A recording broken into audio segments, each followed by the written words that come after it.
Assalamualaikum warahmatullahi wabarakatuh.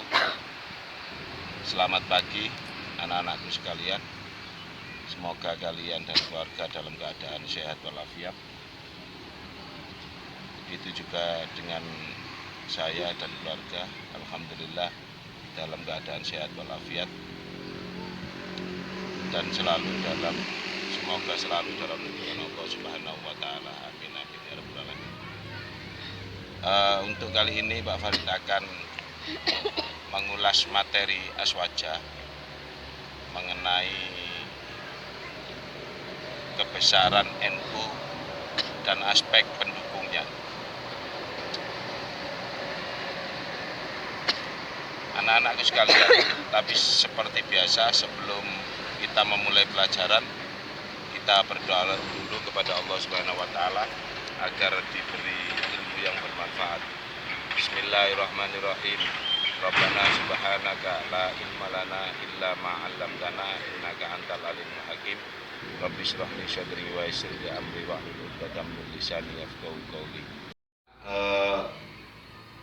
Kita akan membahas ini ya, menjelaskan, Pak Farid akan menjelaskan kebesaran NU dan aspek pendukungnya atau faktor-faktor yang mendukungnya.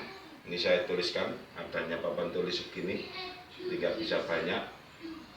Oke, yang pertama adalah kenapa bisa menjadi besar. Yang pertama adalah aspek paham keagamaan NU. Ini sudah kita bahas kemarin. Kemudian yang kedua adalah aspek atau faktor kekuatan tradisi. Kemudian yang ketiga adalah aspek kepemimpinan. Dan yang keempat adalah aspek keanggotaan atau basis jamaah. Nah, ini yang kita akan bahas kali ini adalah ini aspek dari aspek kekuatan tradisi.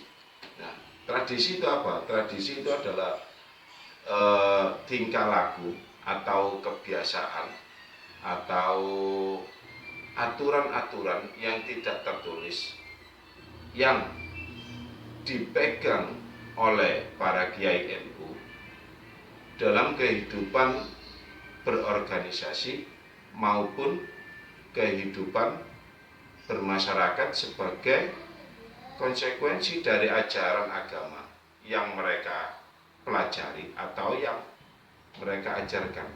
Contoh, nah ini kekuatan yang sangat berpengaruh dalam kebesaran dan keutuhan NU Nahdlatul Ulama. Contohnya adalah tradisi menghormati, kemudian menempatkan kedudukan ulama yang dianggap senior di tempat yang paling atas, kemudian saling meminta nasihat dan juga fatwa kepada yang lebih senior atau lebih sepuh. Ini menjadi suatu kekuatan yang membuat NU itu menjadi besar. Nah, karena apa?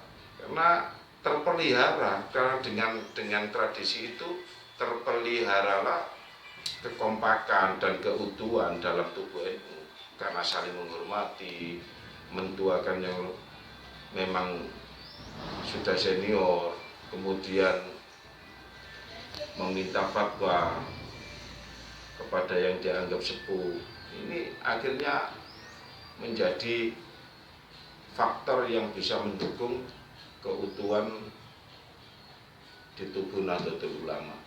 Kemudian faktor lainnya apa? Seperti menggambarkan faktor lainnya adalah nasab. Ya, nasab atau jaringan kekeluargaan dan keturunan, baik yang lahir sebagai keturunannya sendiri maupun melalui perjodohan. Nah, ini banyak dilakukan oleh kiai-kiai NU. Contohnya putra Kiai A dinikahkan sama putra Kiai B. Nah, ini akhirnya menjalin suatu jaringan kekeluargaan. Nah, ini akhirnya semakin solid NU itu. Atau bisa jadi tidak sama kiai, tidak sama-sama putra kiai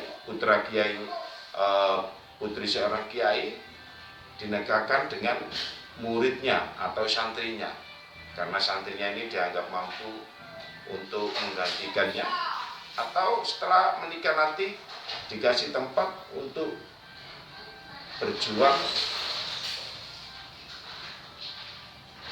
di jalan Allah, artinya mensiarkan Islam itu. Jadi santri dinikahkan oleh ning. Nah ini banyak terjadi. Nah ini contohnya. Akhirnya apa? Akhirnya dengan tradisi-tradisi semacam ini akhirnya menjadikan NU itu kuat. Faktor nasab ini juga. Jadi nggak hanya sekedar sebuah organisasi, tapi yang mengikat adalah kekeluargaan juga. Nah ini yang menggambarkan bahwa NU merupakan keluarga besar yang bukan hanya diikat oleh tali ideologi Islam Ahlussunnah wal Jamaah atau aturan-aturan organisasi, melainkan juga diikat oleh tali kekeluargaan dan persaudaraan, bagaikan rantai yang berfungsi memperkuat ketahanan Nahdlatul Ulama. Ini adalah tradisi dari orang-orang NU.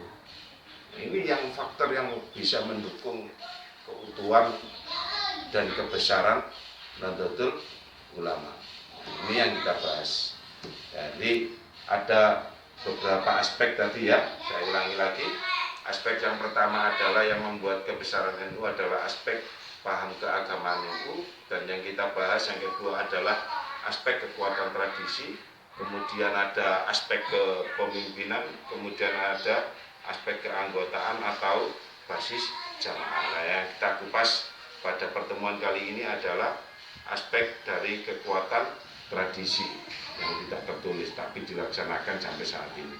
Ya, ini yang membuat NU besar dan kuat di bumi Nusantara ini.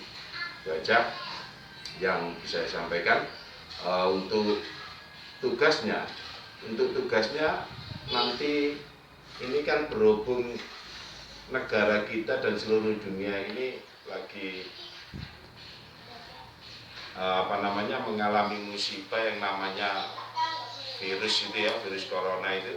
Nah, tugasnya adalah kalian pasti sudah melihat di FB atau di WA kirim-kiriman itu, sekarang banyak kiai NU yang mengijazahkan suruh membaca baik itu sholawat maupun doa-doa untuk supaya pagebluk atau wabah ini segera cepat berlalu dari bumi Indonesia maupun dari dunia ini, agar segera terselesaikan. Nah, kalian tulis salah satu yang diijazahkan oleh para kiai, banyak kemarin yang ada yang mengijazahkan Asmaul Husna, ada yang mengijazahkan dari ayat Al-Quran, ada yang mengijazahkan sholawat bil qulub.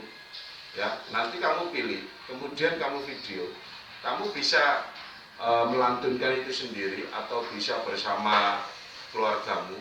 Ketika habis sholat jamaah kamu baca, ya.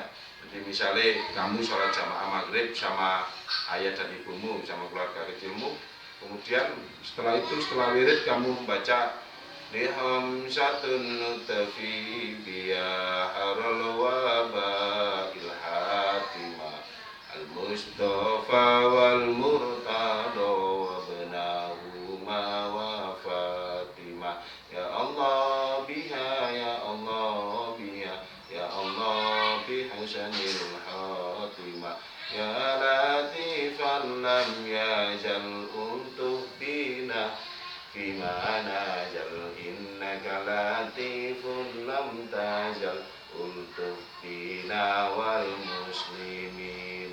Nah, bisa sambil baca langsung kamu video nanti kirim ke saya.